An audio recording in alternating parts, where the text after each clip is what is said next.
আসসালামু আলাইকুম। আশা করি তোমার সবাই অনেক ভালো আছো। আমার আলোচ্য বিষয় হচ্ছে completing sentence SSC Rajshahi board 2024।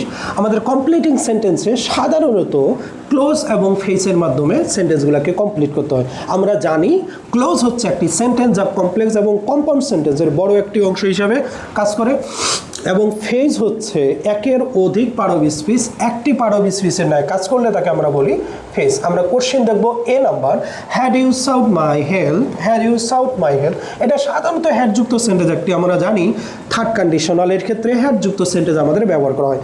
যদি তুমি আমার সাহায্য চাইতে, had you sought my help, যদি তুমি আমার সাহায্য চাইতে, you would not have face such crisis, তুমি এরকম ক্রাইসিসের সম্মুখীন হতে না। সো এখন এখানে বিষয় হচ্ছে যে আমাদের সাধারণত থার্ড সিঙ্গুলার অর্থাৎ থার্ড কন্ডিশনাল সেন্টেন্স হলে সাধারণত পূর্বের অংশটা পাস পারফেক্ট হলে পরের অংশটা কী হয়, কুড হ্যাভ প্লাস ভার্বের পাস পার্টিসিপল, অর্থাৎ এটাকেও আমাদের থার্ড পাস পারফেক্টই করতে হয়। যেমন had you sought my help, যদি তুমি আমার সাহায্য চাইতে, you would not have face such crisis, তুমি এরকম সমস্যার সম্মুখীন হতে না।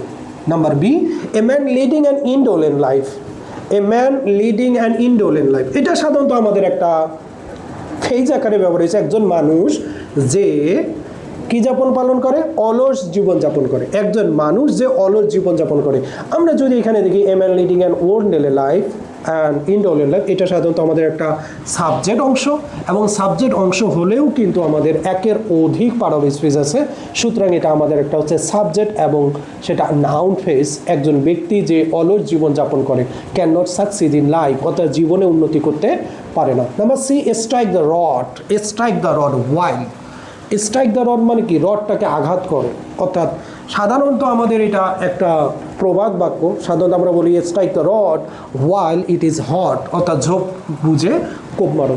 অর্থাৎ আমরা যখন এটা কামারের রড পিটানো দেখি, আগে আগুনের ভিতরে রডটা দেওয়ার পরে ওটা যখন লাল টকটক হয় তখন সাধারণত ওটার উপরে হাতুড়ি মারে। এই হাতুড়ি যখন মারে এটা তাহলে অবশ্যই ঠান্ডা হওয়ার আগে হাতুড়িটা মারতে হবে। সো এই জন্য বলছে strike the rod while it is hot, অর্থাৎ সময়ের 1 ফোর অসময়ের 10 ফোর অর্থ এই সেন্টেন্সটা আমাদের ব্যবহার করা হয়। Number D, the man who love their country, মানুষটা যারা অর্থাৎ মানুষগুলো যারা ভালোবাসে তাদের দেশকে, তাদেরকে কি বলা হয়, আর কল প্যাট্রিয়টস, তাদেরকে দেশপ্রেমিক বলা হয়।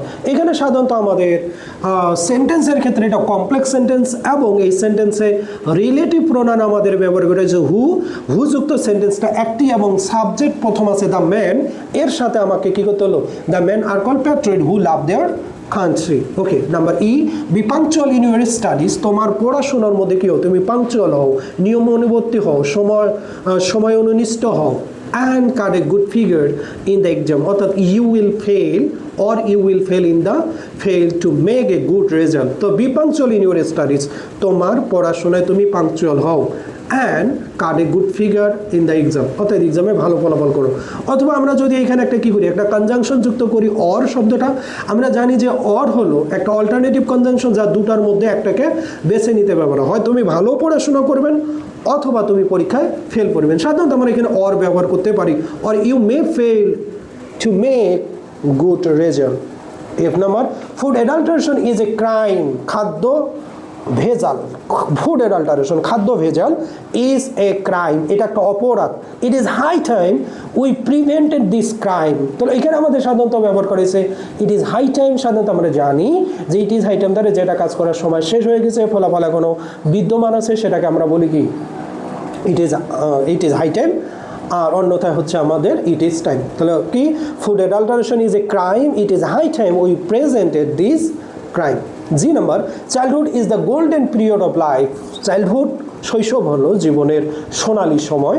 Childhood is the golden period of life. I wish I were a child again, আমি যদি আবার কি হতে পারতাম, শিশু হতে পারতাম।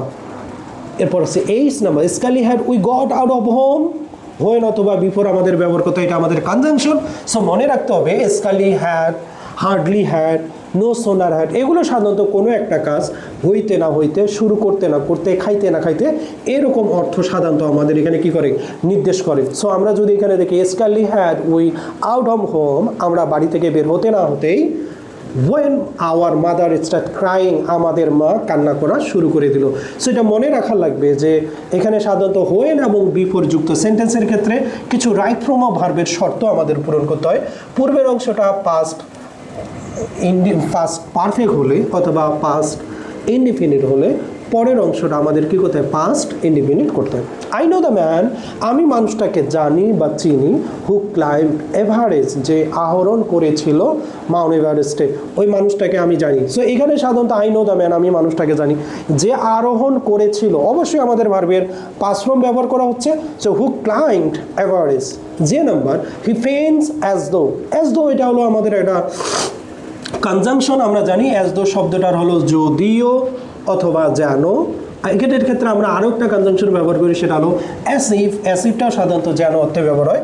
তাহলে হি faint as though he broke his land, সে ভান করে যেন তার পা ভেঙে গেছে, এই জন্য সে কী করে, ভান করে। এটার ক্ষেত্রে সাধারণত হচ্ছে আমাদের অ্যাজ দো এটা সাধারণত আমাদের কনজাংশন অফ কনসেশন, যা কমপ্লেক্স সেন্টেন্সের ক্ষেত্রে ব্যবহার করা হয়। ওকে, থ্যাংক ইউ। দেখা হচ্ছে পরবর্তী ক্লাস।